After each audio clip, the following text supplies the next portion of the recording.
we just have a different level of professionalism within our company. With one exception, everybody we hired stayed with us unless we asked them to leave. So they like working for us. And I also think that by sharing the same type of vision of wanting to give back more for about reinventing capitalism, people are working not just for a paycheck, they're working for some higher social purpose. And that's really important.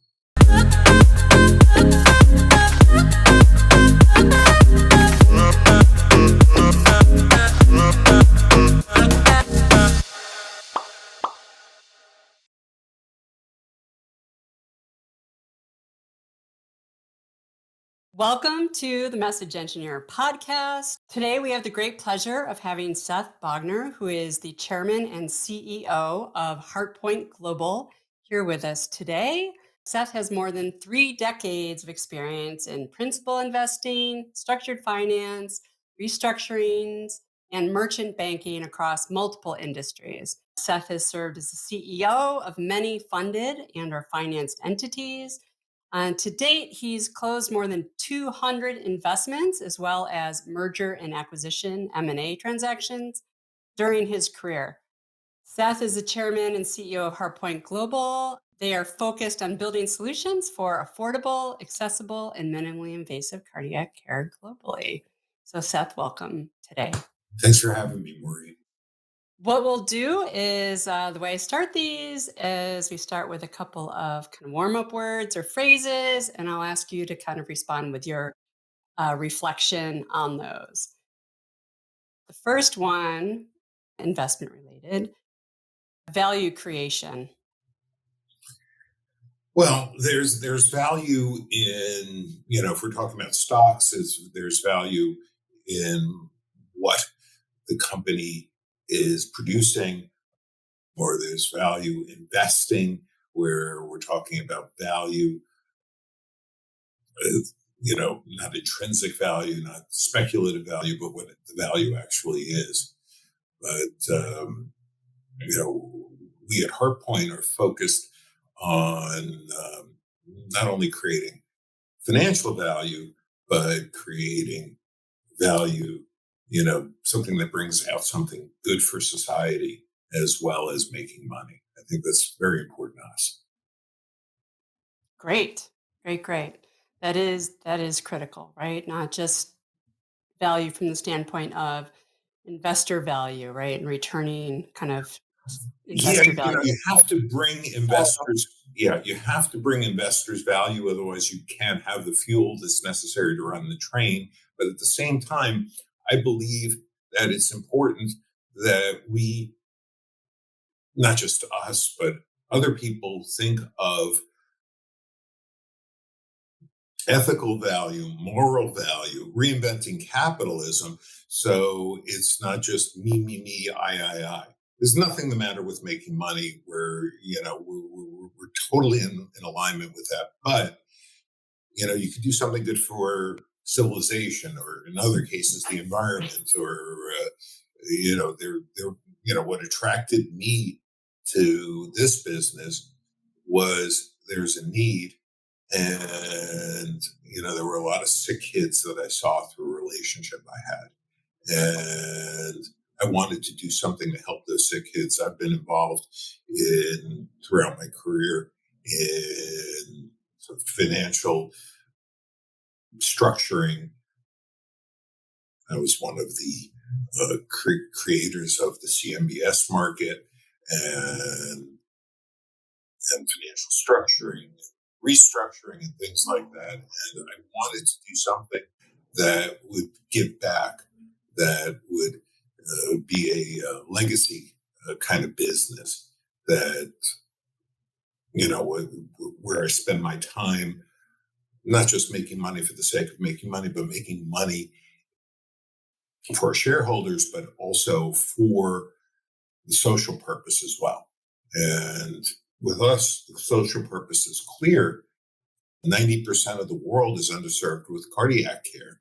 And there are ways we could try to enter that 90%, at the same time serving indications that serve the Western world as well.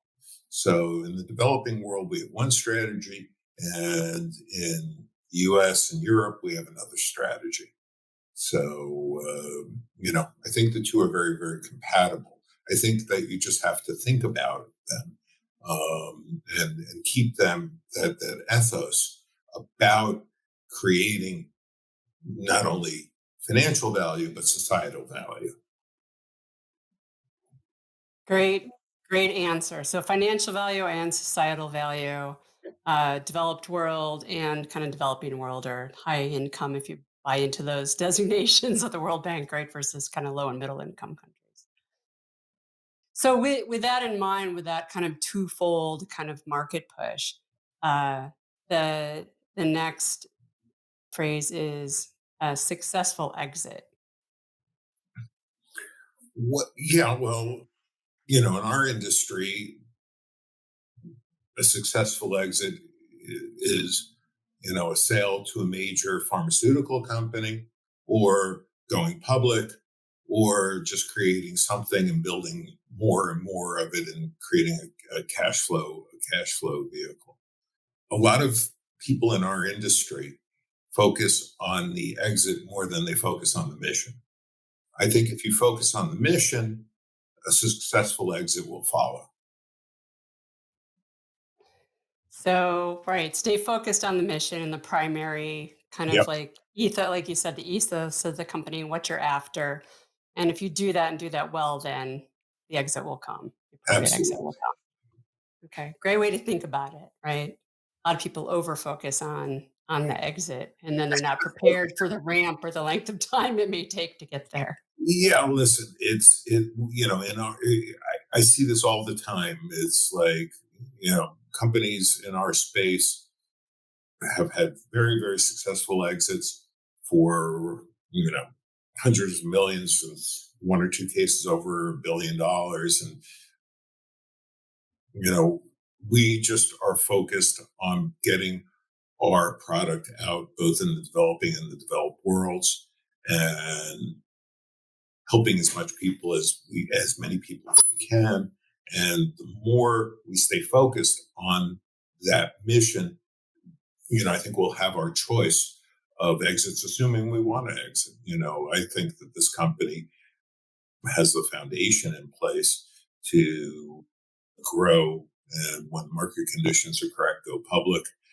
And but we've also seen a lot of companies go through exits. There's a company I recently saw that very, very successful in building something. Did a New York Stock Exchange exit through a SPAC, and ended up losing 90% of their value, which didn't serve their shareholders when the market corrected recently. So it's a bit of a slippery slope if you're too much focused on the exit.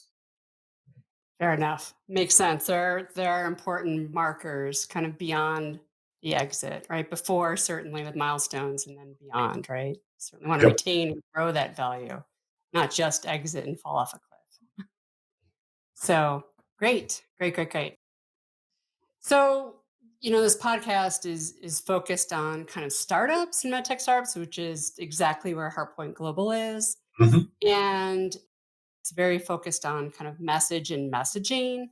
And so in your experience, investments and the M&A transactions, are there things that you see when folks are coming to you and asking for an investment that that are part of their message, that you look at and you say, hey, this looks like a good investment. They're getting these things right.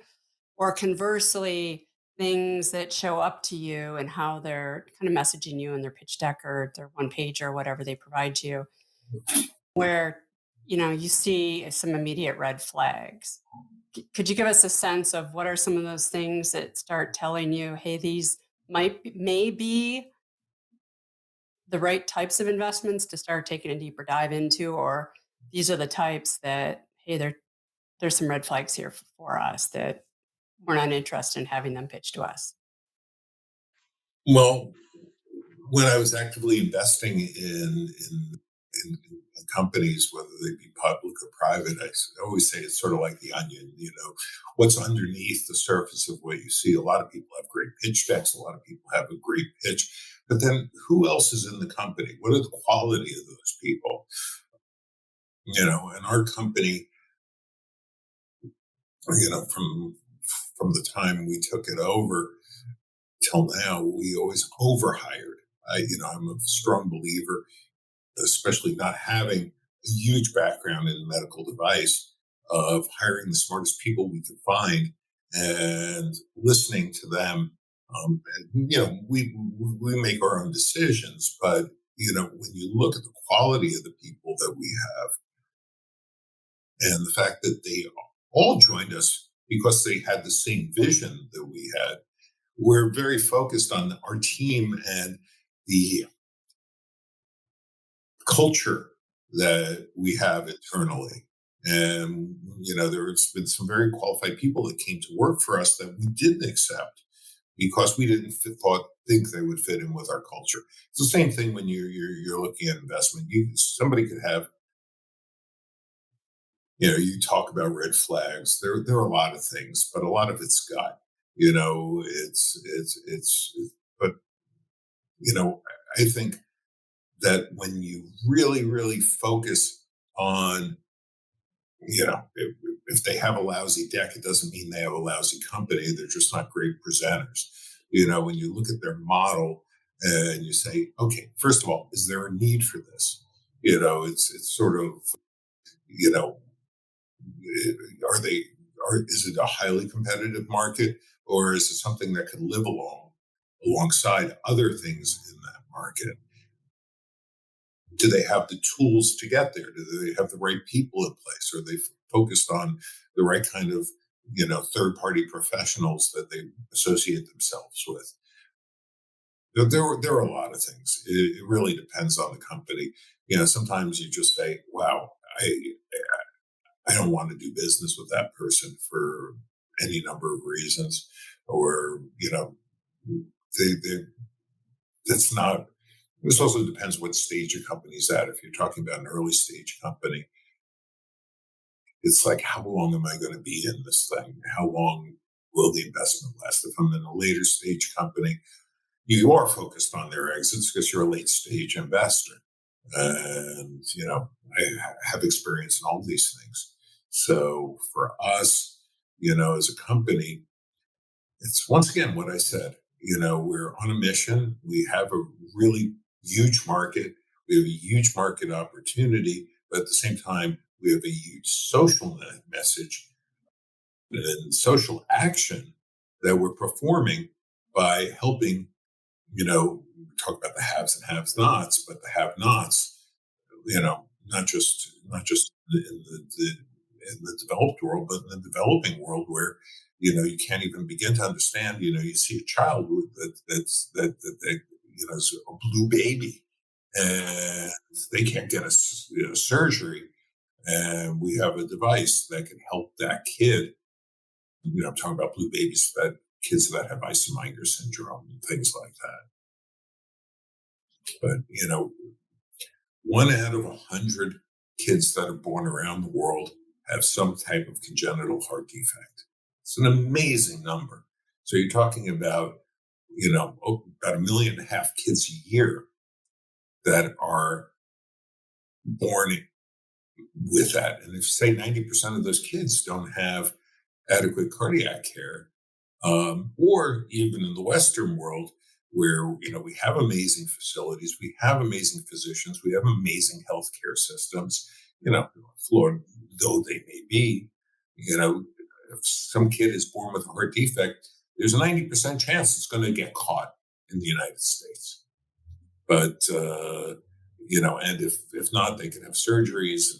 We have great heart centers all over America and all over Western Europe. But what if that kid's born in, Southeast Asia, as an example? They don't have all the facilities, or maybe they have one facility in the country and they can't get there. So it was very important to us that we could deliver our device not only through interventional cardiologists, which there's a huge shortage of in the world, but by regular cardiologists and general surgeons. And we've tested that. And we're partners with a group called the Eurasia Heart Foundation. And Eurasia's operated in 25 countries over the world the last, almost 20 years. And they bring, it's one of the things that attracted me to this business. We were in Ukraine, and I saw a guy by an interventional cardiologist by the name of Pierre Levis training 10 people that were either cardiologists, general surgeons, about interventional cardiologists in the cath lab. And I said, wow, this is something that we need to do.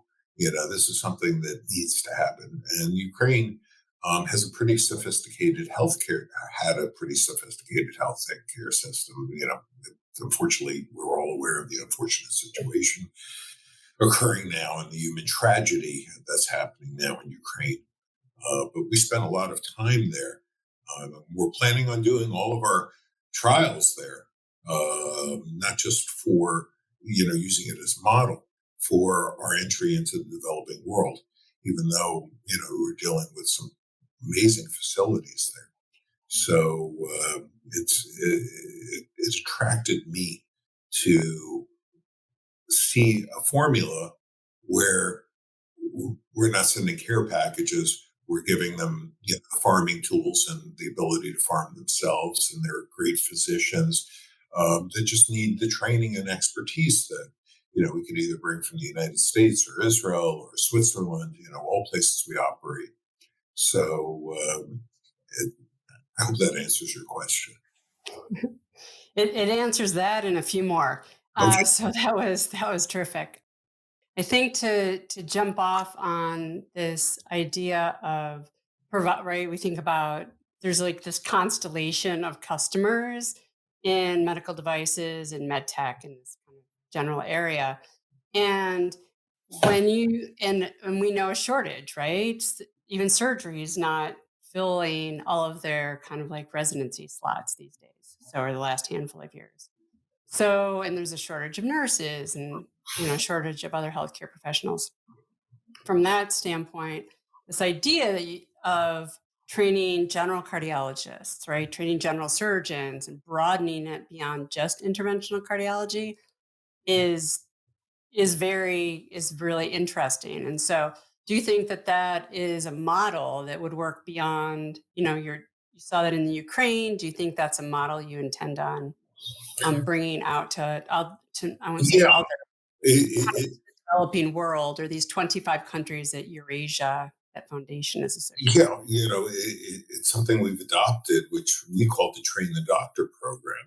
And you're dealing with tremendous numbers when you talk about our, total available market, serviceable market, and obtainable market. This is the way most people in our business like thinking of it. So for us, our available market is almost is 500 million people. Okay, it's that huge.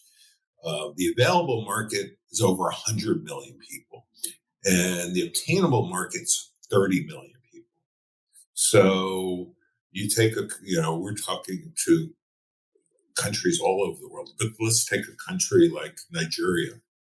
Nigeria has a couple of really good facilities in Benin, but this is a huge country with 200 million people. And do they have anywhere near the amount of skilled professional trained interventional cardiologists or even cardiologists to do it? No. We plan on going to Nigeria as an example of a place where we can, you have doctors, you have good doctors, you have some good facilities. And as we develop, we will continue that mission in, not just countries like Nigeria, but countries like Egypt, countries like, in the Caucasus. And, we're just take India. India is a huge market with 1 billion people. At any time, there's somewhere between 1 and 2 million patients, potential patients for us, and there's a great healthcare system in certain parts of India, and in other parts of India, there's not, and also there's the have and have-nots. So they are very, very excited and anxious to build out their healthcare system. And you see this in a lot of countries, where in the capital city, there's a great medical center or a great heart center. And, and, it's not that good in the outlying areas. So it's also instilling in these people, the people that you teach, to teach other people. Yes, the Train the Doctor program is an underpinning of our strategy, because we have, as I said earlier, we have two different strategies: one for the developing world, one for the developed world. Yeah, I think I'm pushing a little bit more on the developing world, only because No, a I love lot of this. Is it's what well, we love. it's relatively well complicated, but relatively well understood. The U.S. and kind of, let's say, Western Europe, at least.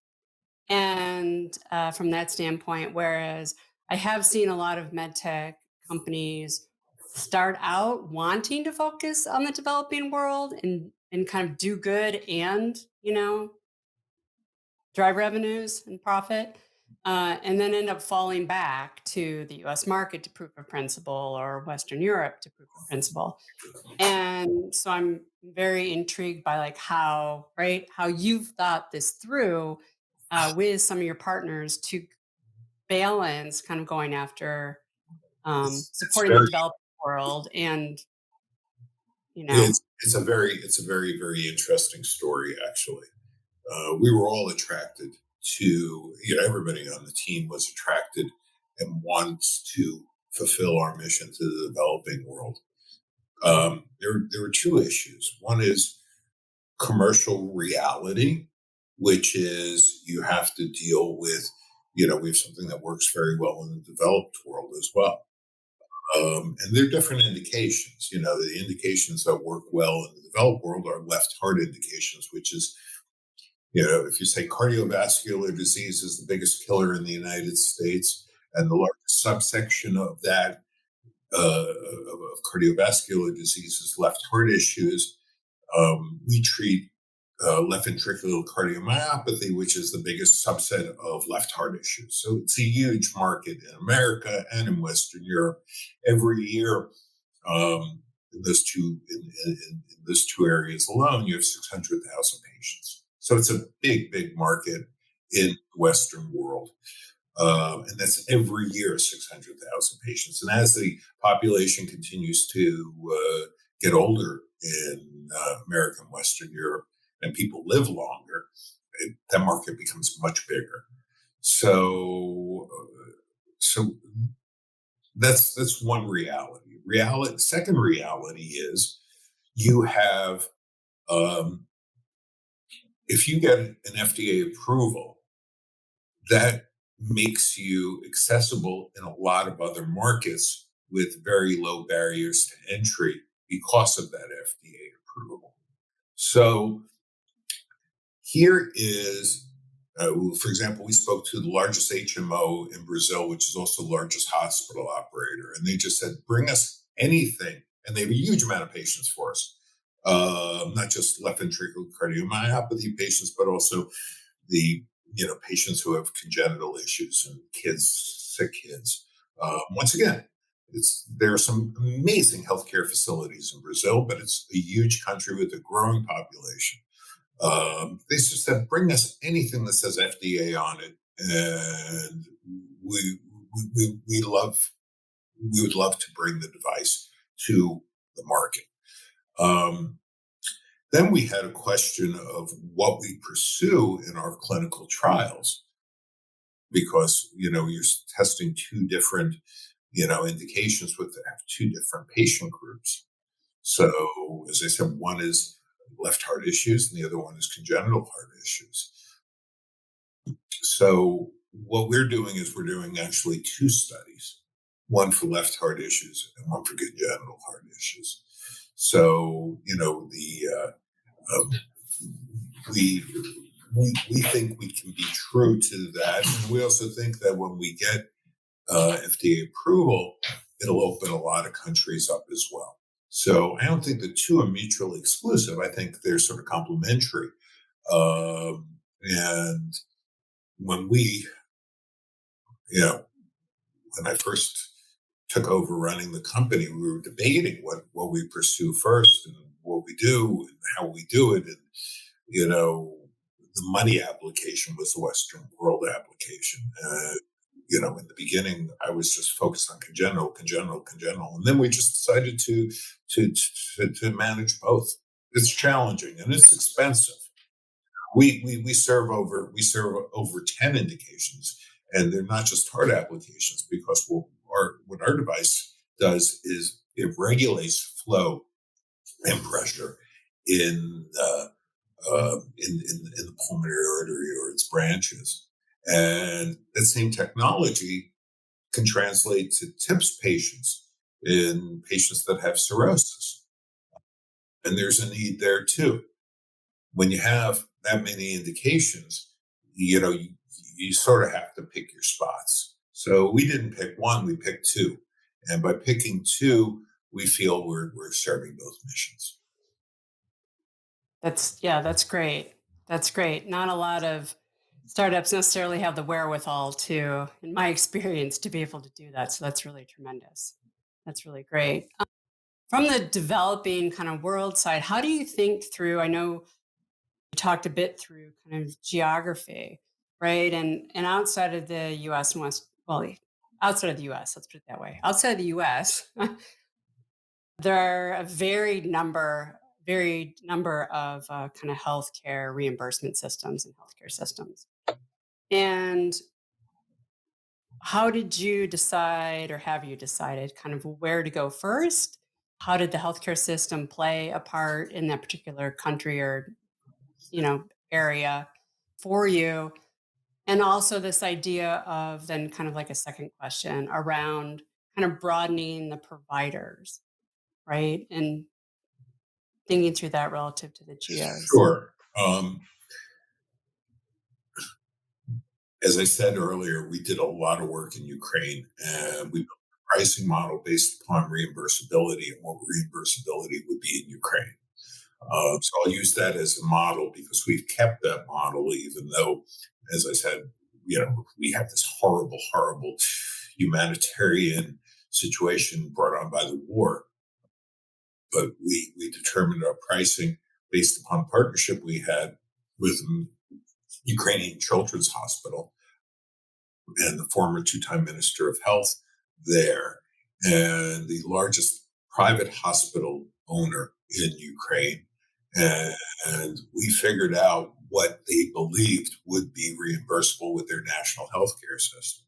So I don't think that if you're looking at a country like, let's say, Azerbaijan, it's going to be that much different than Ukraine. Ukraine was specially situated because it was a bridge between the EU and those countries in Eastern Europe, Southern Asia, or Southwest Asia that have a need. Because, for example, the clinical trials we did we would have done in Ukraine would have been accepted by the European Union by treaty.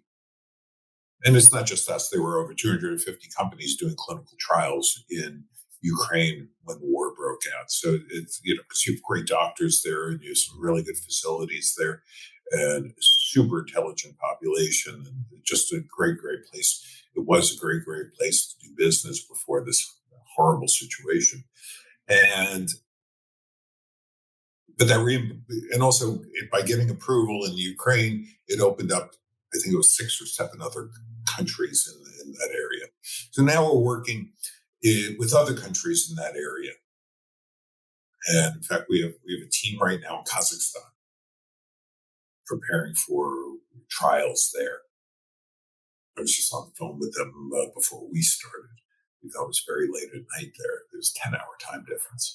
So we're focused on, in those countries, there's a great desire to improve their healthcare system, and a lot of them have a lot of money. just, figuring out how to spend it, figuring out how to get the care out to the people.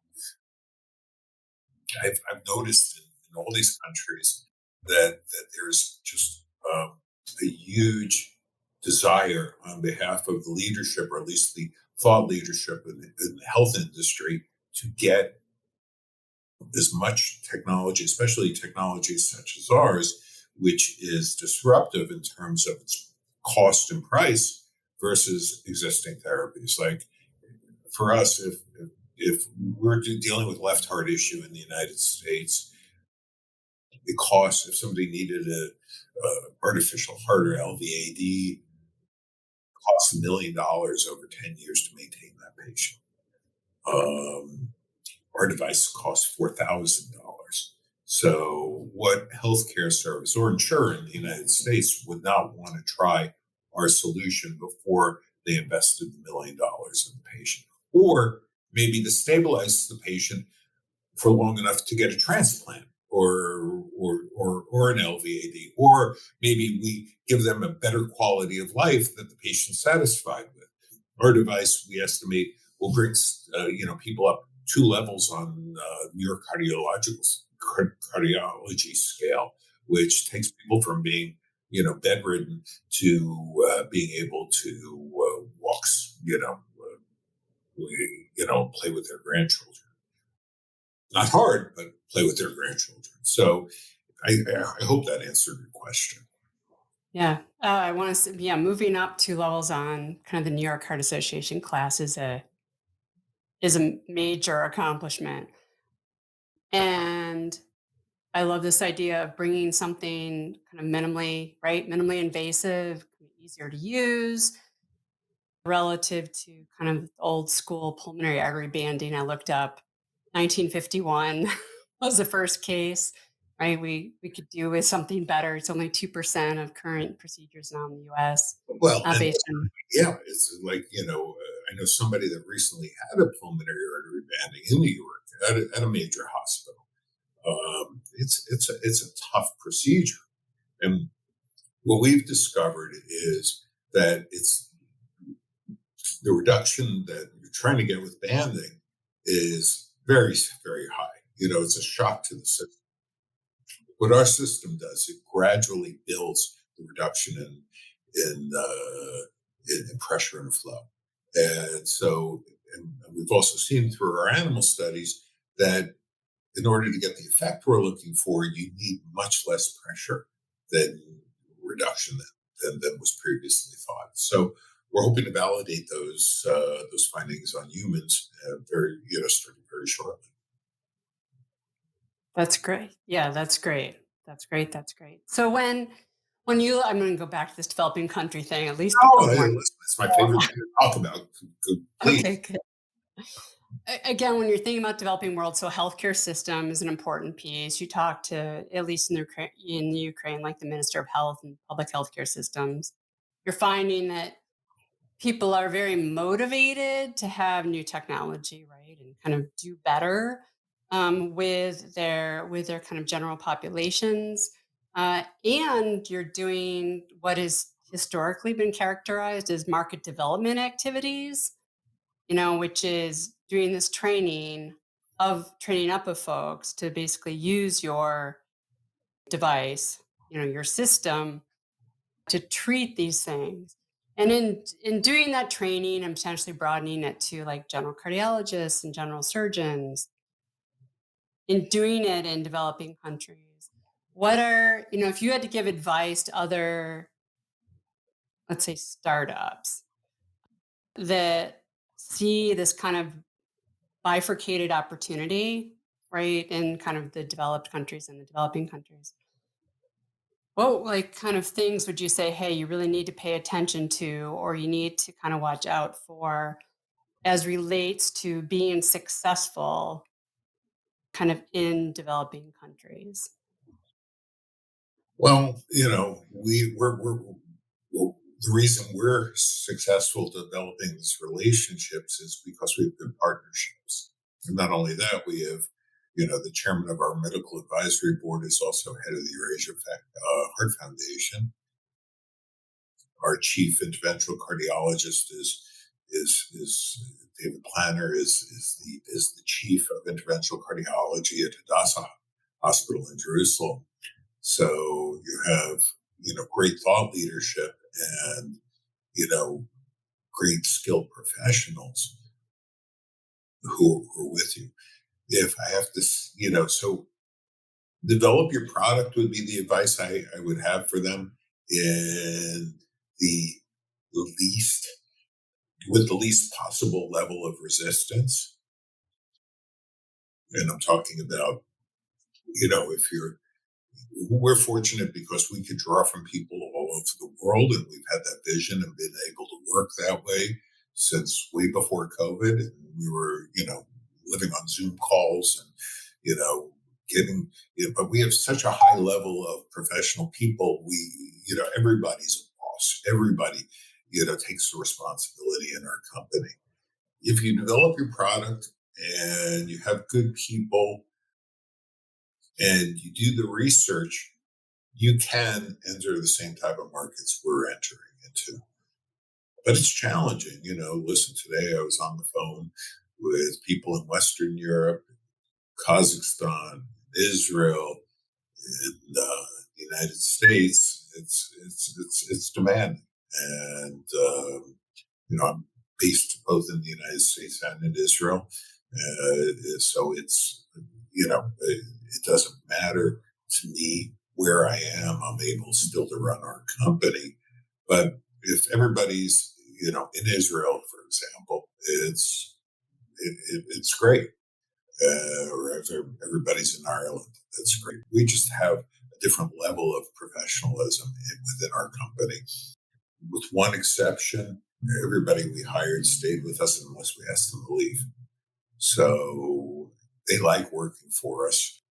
And I also think that by sharing the same type of vision of wanting to give back more for about reinventing capitalism, people are working not just for a paycheck, they're working for some higher social purpose. And that's really important. So we started with you talking about culture and vision. We've kind of circled back to culture and vision. And I wanted to ask, you talked about hiring the right people and the people who are not just talented and skilled, but also share and also, I should say, and also share that vision. How do you, and you have people, as you've already said, Israel and, the US, Ireland. How do you, any kind of tips or tricks that you have for kind of communicating, messaging, kind of keeping people aligned and focused and moving everyone forward with the mission that the company's after? Well, we meet almost every day. And whether most days I'm in the United States, I'm on the phone at 5 a.m. Most of our R&D team is in Israel. We have people in Ireland and Switzerland as well. And my COO is based in Romania. So, we when we took over the company, it was based in Switzerland, but everything kept pulling us to Israel. Things just happened faster there, and we were very fortunate to have our lead interventional cardiologist there, our CTO there, our lab there, and there's an ecosystem within Israel that everybody seems to know each other. Everybody's working together, and people. And it was the same thing in Ireland. It was, they handled problems in a very American way, which is if there's a problem, it's like, oh my God, there's a problem. If there's a problem, it's like, okay, let's find a solution. And we're constantly looking for solutions. And, in Israel, there's an impatience that really helps the process too, and I think that's something that's very attractive to me. Don't, wait for tomorrow to something you can do today. And when you're dealing in a highly regulated field like we are, where, there's so much testing and safety, and rules that you have to follow, not just in each country has its own rules, but, mostly we're all concerned about the FDA and the EU because, as I said, they're the drivers for the rest of the world. When you're in this highly regulated environment, and you have to know you can trust people. You have to make sure your quality system works across borders. That from a regulatory standpoint, you're somebody who's strong enough to work with regulators in different parts of the world and understand their system and not impose our system on their system. It's these are all interesting. You know, my grandfather would say high class problems, but you have to have the right people to deal with it, and the right people have experience and had success in dealing with those problems, these types of issues and challenges as we do. And I really credit our team. I think they're an amazing group of people, and I'm very proud to work with them every day. That's tremendous. And being, how should I say, geographically agnostic to some extent, allowed you to hire, right, as you said, hire the best people Yep. to put in the positions and aligning, making sure that they're mission centric and, skilled at what you need them to do, right? And culturally compatible. Culturally compatible. It's a good term. I like that term. Thank you. You talked about partners a few times, and so I just want to circle back to that. And can you? I read somewhere that you had kind of more than 25 partners. And Yeah. if you think about big tech is right, and SaaS in particular, tons and tons of partners, right, on like multiple different categories. Medtech and med device historically haven't had kind of broad and deep partnerships. So I was hoping, if you would share kind of your kind of ethos on partnering and how you've built that and why, I think that'd be great. Well, we tend to partner with companies that have this can do kind of attitude, or we could push into this can do kind of attitude. It's not just, it's funny how the greatest things that I built in my life all happened during times of change, whether it was, mortgage-backed securities coming out of the S&L crisis, or financial business coming out of the crash of 2008.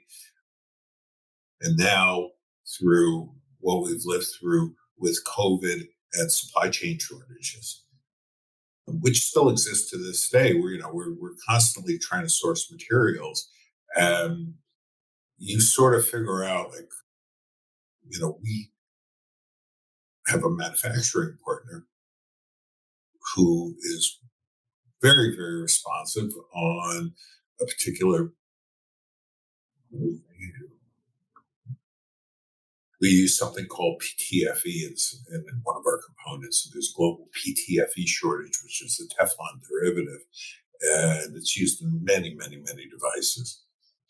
And why did that shortage happen? Was because the largest manufacturer of PTFE in the world, who manufactured it in an 800-person factory, had to close down during COVID.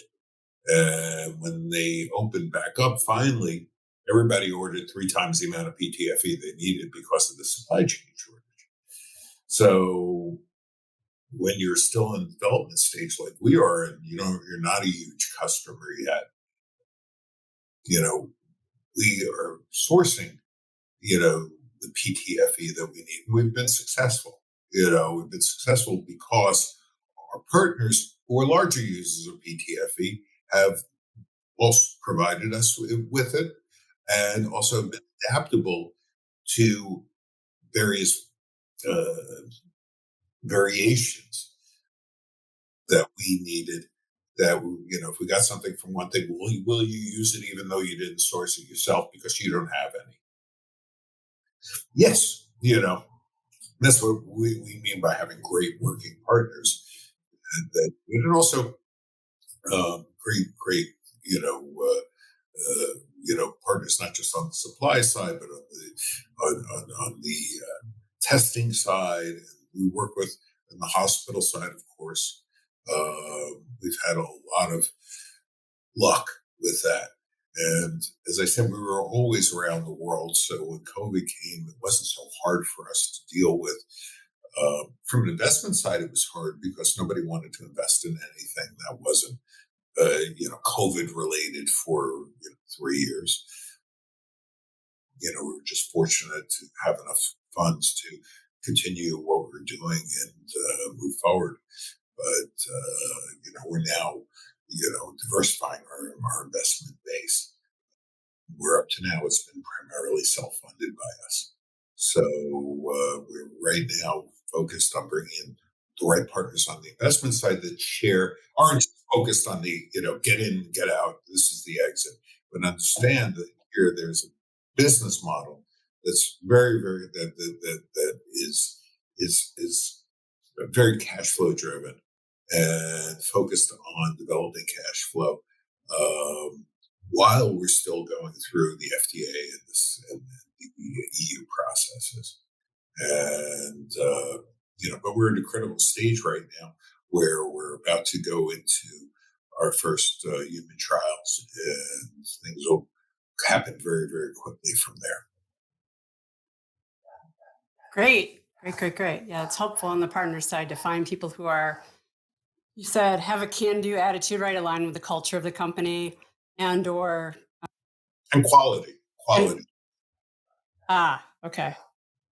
High quality, and or can be kind of nudged in that direction. So that makes a lot of sense. I think finding the right partners is really critical, and it takes time from that perspective. The last thing I wanted to kind of talk a little bit about was I read something about data, SaaS, kind of future, kind of looking to the future with the product to implanting a chip in the product to be able to collect kind of ongoing data because the device is adjustable, right? Not only during the procedure, but after the procedure, which is really interesting. And then this idea of providing, every medtech would like to do these days, kind of a SaaS subscription. What I thought was interesting about what I read, and I'm curious if that's still the plan or if that's changed. Yeah, that is still the plan. It's funny how it serves you in both the developing and the developed world.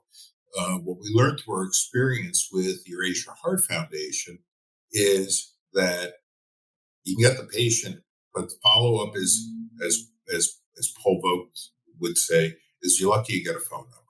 So if you have have attached a chip to the device and you get flow and pressure from the chip, everybody has a cell phone, and that's the common thread in the world. So if you through an NFC operation can do that, it's great. You get amazing data and be able to see things. And one of the real strong ISPs about our device is it's adjustable, and it's adjustable both upon initial insertion or a day, a week, a month, a year, or more later. Once again, minimally invasive. So as the conditions with the patient change, the patient, you could fine tune. It's like when they did pulmonary artery banding, they just used to have to tear your ribs open again and do the same thing over again. With us, it's sort of easy if we have the data, if we know what's going on with the patient. In the Western world, it's exactly as you said. Everybody wants the data. Everybody wants the revenue recurrence of a SaaS application. So it's we're working with a major European telecom on this. It's not going to be part of our initial release, but it's something we are very, very focused on, and it's not really new territory. People have had chips on pacemakers, as an example, for quite a while. So yeah, it's we're just fortunate that we have a good partner there, and it's something we continue to work on. But right now, we're mission focused on our clinical trials. And, it's important for us not to lose focus on our clinical trials, because there are a lot of things we can be doing, not just the SaaS application, not just, helping cirrhosis patients with a TIPS application. The world of things we can do, but having the discipline to succeed in each step is super, super, super important, not only to our well-being, but to anybody's well-being, because there are a world of opportunities. But if I was going to give anybody advice, is finish when you start. So we did that with our development. We did that with our animal trials. We have all types of ways so that we could continue our R&D. But right now, the game for us is clinical trials, and moving forward towards various countries' approvals. Of course, most importantly, FDA approval and CE approval. This is the next level of our development, and it also serves the economic basis as well, because as we have successful clinical trials, our valuation will continue to rise. But it's weird. Like we were talking about the SaaS application, but this is what I mean by reinventing capitalism. It's really cool, and people love talking about recurring income from SaaS and things like that. But look how it helps in the developing world as well. You have patients that will have longer lives, will have a better quality of life, because we developed this application that happens to make money in the Western world too. So the two things are very seldom mutually exclusive. Normally, what's good for one side is good for the other side on some level. Will it generate huge revenue in Cambodia? I don't think so. But will it help those people in Cambodia have a better life and better quality of life and a longer life after they've been through our treatment? Absolutely. I love the idea that this isn't, like the class B, right? Company. You're not a B, right? Company. You're not a nonprofit, 501(c) company. You're a for-profit, coming down the road commercial company. And you found a way to meld the two together in a very synergistic way so that they're symbiotic, for lack of a better word, at this moment. But they seem to be very symbiotic, which I think is terrific. And I think a huge kind of inspiration to other people that they have that same ability to do that. I did one more question on the SaaS thing. I did read it. It reminded me of Tom's shoes a little bit. There was this idea of potentially for every use in the Western world, subscription wise, that one would be provided kind of in a developing country. And I was wondering if you could comment on Yeah, that. it's that old pay it forward idea. We believe that our work in the developing world is very, very important, and that by giving one, for every SaaS application that you do in the West, the, the chip doesn't cost that much. So when you're putting a chip on a device and giving the doctor the ability to access that, that's the idea. So it's it's a one-to-one kind of thing. And the margins are so big on SaaS, and repetitive income is so big on SaaS. People like it because it goes straight to EBITDA. And why can't you take a small portion of that? It's certainly not dollar for dollar. Allow a doctor to be able to track his patients in the developing world. Yeah, that would be huge, particularly given the wider geographies, right? Fewer kind of physicians, surgeons, interventionalists, to be able to track folks remotely and say, hey, it's time for you to come in. Yep. So I think, Once again, it's stuff that just makes sense. And why shouldn't you be doing it? And it's not costing a lot of money. It's not hurting your bottom line, uh, but it's helping because you know from a business perspective, it helps as well. If you've trained somebody to do the procedure in a developing country, and that's that person, be they a general surgeon, cardiologist, or interventional cardiologist, goes to has success, more and more patients will come to them, and more people will need our device. And and healthcare services in these countries, you know, we built a device so they could afford to to buy the device. So it's there is a profit motive there as well. So the humanitarian does feed the profit motive. So uh,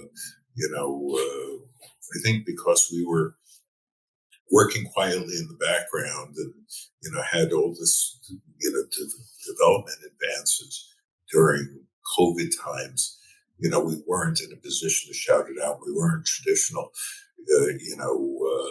medical VC who was out there promoting us. We stayed pretty much under the covers till now, and now we're shouting, and we do hope to get participation by other charitable organizations beyond the ones that we're working with to have a wider reach. We're in discussions with a couple right now, but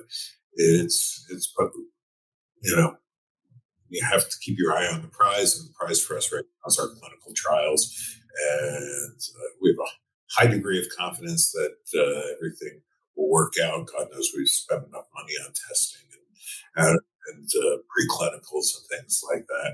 So we've basically, uh, as our CTO and chief interventional cardiologist said, we de-risked the device as much as humanly possible. So we're very optimistic about the future and what the future brings for us, and being able to get our solution out to both the developed and developing worlds. that's great. I think we'll kind of stop there. I love the culture and hiring the best people, the societal mission with a financial kind of mission, if you will, developing in developed world, and that they're not mutually exclusive. And of course, yeah, the bane of every startup is focus, right? We can do so many things. We apply to so many markets. We And right. those guys fail. It's like we have chosen our spots, um, Hmm. and we felt we had enough breadth to focus on both things at the same time because of the right partners, because of the right people. Uh, Hmm. you know, we're not saving the world, but we think we could do a little part to improving the world for the people. And I think if everybody does a little to improve the world in their own way, and this is what I believe with all of my heart, and understanding that we're all connected and we're living in a interconnected world, whether you're talking about medical, you're talking about financial, you're talking about human relations, that if everybody does a little bit, the world will become a much better place much quicker. And in times like these where things are so challenging, from political wars and things not making sense, if everybody did a little to try to the good, that all these other things will start to improve very, very quickly. If everyone does a little, then all together, right? It's a lot. So yeah, great place to kind of bring this to a close. Just one fun question to kind of close this out. Uh, what is at the top of your bucket list?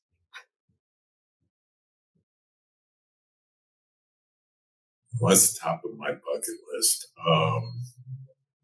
I really don't have a bucket list. I never, I always sort of laughed at that bucket list concept because for me, you try to live every day. It's like it's your last, and you try to push everything out.